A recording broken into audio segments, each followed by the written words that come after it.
Right guys, so today I'm going to be talking about Sasha Zverev winning the French Open and who my predictions are for Wimbledon 2026 with Alcaraz out. Now, I know I haven't posted a video in a while on this channel and I'm going to be posting a lot more over the coming weeks. I'm going to be talking about my tennis opinions, I'm going to be doing some reaction content as well as behind the scenes and challenges like you guys have seen on here in the past. But first off, we're going to talk about Sasha Zverev winning his first Grand Slam.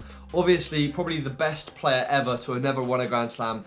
Finally does it at the French Open, and I think for him a major relief. Having been in, I think, 3 Grand Slam finals, it was really awesome to see someone who's, worked their entire tennis life, won a gold medal at the Olympics, finally kind of achieved their dream of winning a Grand Slam. And I think as a tennis player, he did an amazing job of pushing past that mental barrier, which a lot of people thought he would struggle with at the French.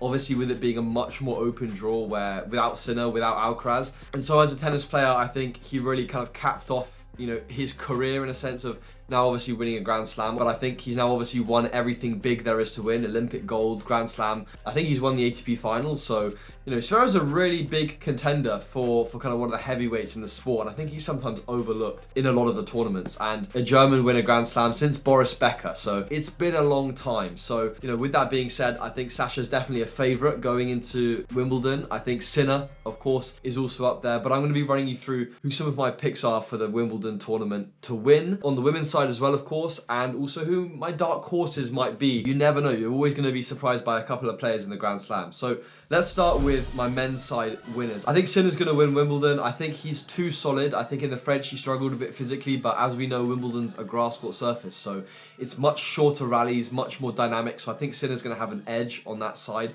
I think the other contenders are going to be Zverev. I think Ben Shelton with his big serve is going to be up there. I think as well, obviously, Djokovic, you can't count him out. I think if he's going to win his 25th Slam, Wimbledon or the US Open is going to have to be the one. But I think US Open with Alcaraz and Sinner, he might struggle a little bit if I'm honest. Some dark horses, I'm going to say Mpechi Pericard, absolutely huge serve.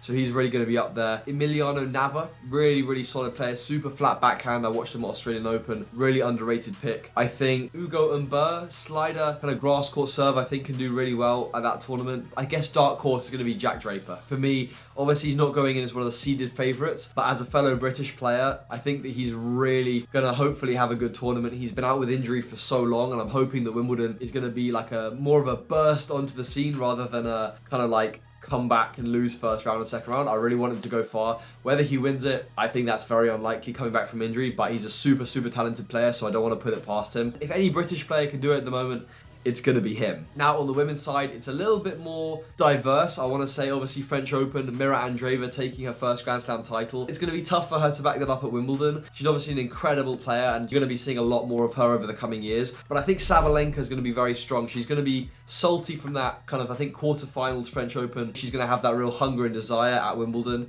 I definitely think that there's going to be some competition from Rybakina. She and Sabalenka always have that kind of rivalry at Wimbledon, so I definitely think we'll see some of that. But with that being said, I think that it's anyone's for the taking, especially if Sabalenka, has a similar tournament to the French Open where she couldn't quite get fully kind of involved in a way. I think some dark horses on the women's side, you really never know who could come out and surprise everyone. We saw Swialinska in the French Open. She had a very clay court game, so I'm not sure, whether she'll go far at Wimbledon. There's also a lot of pressure on her, so I think that, it'll be really good if she can come out and play a good tournament, but I actually think that she might get a wild card because she doesn't qualify in ranking, which is actually crazy. But with that being said, on the women's side, I think there are a lot of kind of dark horse players. I think Mboko is an extremely solid pick. And let's throw in a little doubles pick. I think Heliovara and Patton are going to win. I actually filmed the video with Henry Patton, super nice guy, so incredible player. We've got to show doubles some love, guys. And finally, a little update on myself, since this is a little like prediction / update video. I'm back on court now, back to training, back filming some content, doing what I enjoy doing, which is great.